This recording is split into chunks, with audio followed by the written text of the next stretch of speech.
برداشت کرنا سیکھو گے، یاد رکھو میرے بچوں،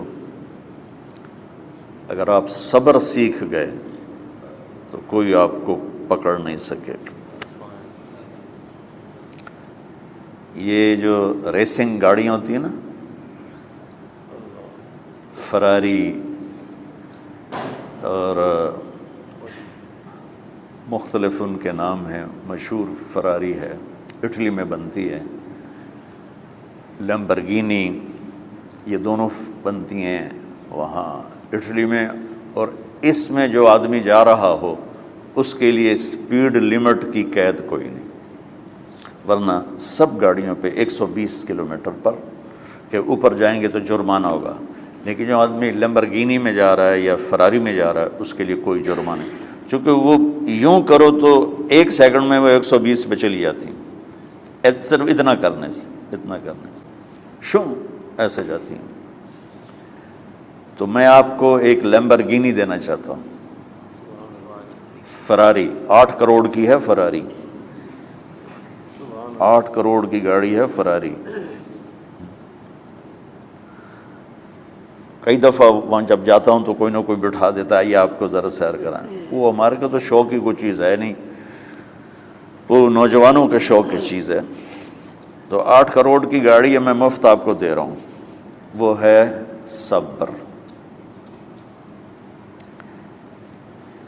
آخرت کے سفر میں اگر تیز چلنا چاہتے اور سب سے آگے نکلنا چاہتے ہو تو صبر کی فراری پہ سوار ہو جاؤ، تمہیں کوئی پکڑ نہیں سکے گا، تمہارے کوئی قریب بھی نہیں آ سکے گا، کہ دنیا میں صبر کرنے والوں کا قحط آ گیا ہے۔ بڑے بڑے علماء ہیں اخلاق سے خالی، بڑے بڑے علماء ہیں صبر جانتے ہی نہیں، اور پورا معاشرہ سر علماء، تم کل کے علماء ہو اس لیے علماء کی بات کر رہا ہوں، ورنہ پورا معاشرہ میرے بچوں صبر سے خالی ہے۔ تم سیکھو۔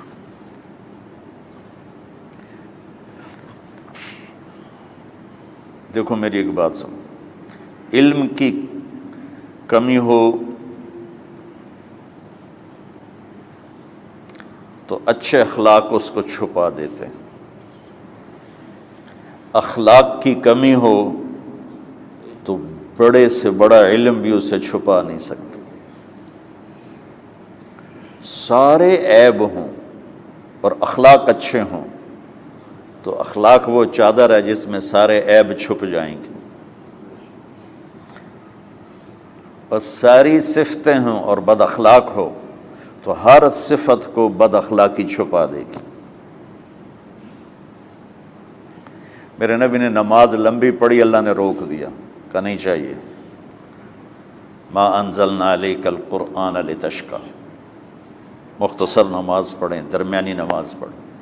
پیسہ سارا خرچ کر دے، اللہ نے روک دیا، ولا تبسطھا کل البسط، میرے نبی سارا خرچ نہ کرو، کچھ بچا کے بھی رکھو۔ تبلیغ میں اپنی جان کھپائی، اللہ نے اس سے بھی روک دیا، فلا تذهب نفسک علیہم حسرات، تبلیغ کرو خود نہ مر جاؤ۔ تبلیغ کتنا بڑا عمل ہے، اللہ نے کہا اعتدال سے۔ نماز کتنا بڑا عمل ہے، اللہ نے کہا درمیانہ ہاتھ رکھو۔ مال خرچ کرنا کتنا بڑا عمل ہے، اللہ نے کہا درمیانہ ہاتھ رکھو۔ جب میرے نے میں نے اخلاق میں بلند پرواز دکھائی تو اللہ نے کہا شاباش انک لعلی خلق عظیم، میرا نبی میں آپ کو شاباش دیتا ہوں، آپ کے اخلاق بڑے عالی شان ہیں۔ یہ نہیں کہا کہ اتنے بھی ذرا تھوڑا اکھ بھی کھائی کر، کوئی کوڑا ہویا کر۔ تو تم مولوی بڑے غسیلے ہوتے ہو، تم میرے بچے بیٹھو نا اس لیے بات کر رہا ہوں۔ صبر نام کی شے ہی نہیں ہوتی۔ فقہ پڑھنا تو ہماری مت ماری جاتی۔ قرآن کو بھی فقہ کے انداز میں پڑھتے ہیں، حدیث کو بھی فقہ کے انداز میں پڑھتے ہیں۔ بخاری سے زیادہ امام بخاری پڑھاتے ہیں۔ ترجمۃ الباب پہ اتنا وقت لگا دیتے ہیں کہ حدیث جو اصل چیز ہے اس کی طرف توجہ نہیں جاتی۔ امام بخاری کی کتاب کا مقدمہ کوئی نہیں، تو اس پر جب بخاری شروع ہوتی ہے تو ہفتہ ہفتہ اس پہ سبق چلتا ہے کہ امام بخاری نے مقدمہ کیوں نہیں لکھا، جی میں سارے مل کے یعنی امام صاحب نے تو گلاں کی جان۔ میں اس کا اتنا آسان 1 منٹ میں اس سارے سبق کو ختم کر دیتا ہوں بخاری شریف کے، کہ دیکھو بھائی امام صاحب کا دل نہیں کیا مقدمہ لکھنے کو، اس لیے انہوں نے نہیں لکھا، گل مک۔ ایک حدیث کے عنوان اور حدیث میں جوڑ نہیں تھا، تو شیخ رمزی بہت بڑے فاضل آدمی ہمارے فیصل آباد، میں نے کہا شیخ یہ جوڑ کوئی نہیں، کہا شیخ ھذا من اصعب ابواب البخاری، یہ بخاری شریف کے مشکل ترین ابواب میں سے۔ میں نے کہا تو بڑا آسان کام ہے، امام بخاری بھول گئے، ترجمہ کوئی اور تھا، حدیث کوئی اور لکھ دی، بھول گئے، بشر ہی تو ہیں، کیوں بچوں نے مصیبت پان دیا۔ تو بچوں شوق سے جاؤ، بہانے نہ کرو، ہماری ذرا تھوک ڈال کے پیٹوں میں درد، وہ شامہ پہ جان گیا پھر توڑیاں، ٹھیک ہے نا۔ میں زیادہ بول نہیں سکتا ہوں، ضروری سمجھ کے آیا تھا کہ تم خوشی سے جاؤ۔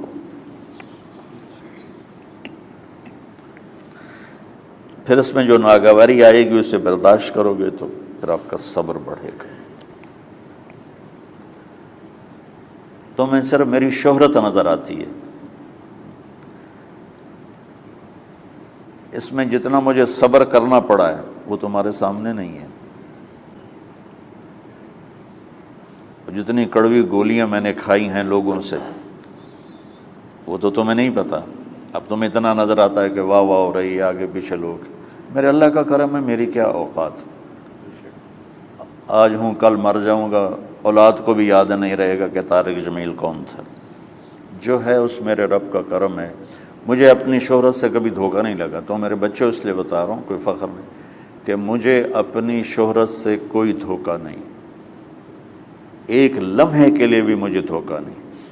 میرے دل کی گہرائیوں یہ بات اتری کہ سب میرے اللہ کا فضل ہے، اور برائی کرنے والا اور اچھائی کرنے والا میری نظر میں برابر ہو گیا ہے۔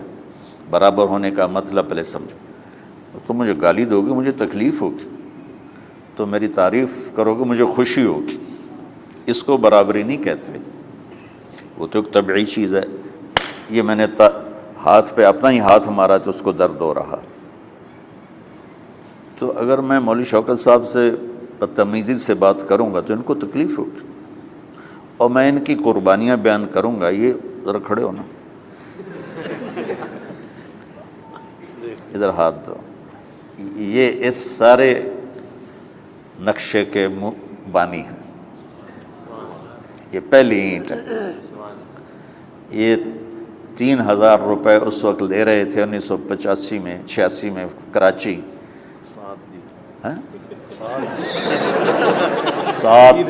7,000 ان کی تنخواہ تھی، اور میں نے ان کو تلمبے میں بلایا 900 روپے مہینے پر۔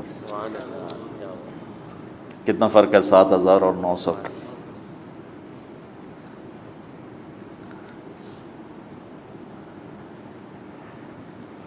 لوگ میری تعریف کرتے ہیں، میں اللہ کا شکر ادا کرتا ہوں، اور اس پہ میں تکبر میں نہیں آتا۔ یہ ہے مدح اور ذم برابر ہو جائے، یعنی تعریف کرنا اور برائی کرنا برابر ہو جانے کا مطلب یہ نہیں ہے کہ برائی سن کے اثر نہیں ہوتا اور تعریف سن کے اثر نہیں ہوتا، نہیں، برابر ہونے کا مطلب بتا رہا ہوں، اس کی توفیق تائید رحمت اپنی اولاد کو بتا رہا ہوں۔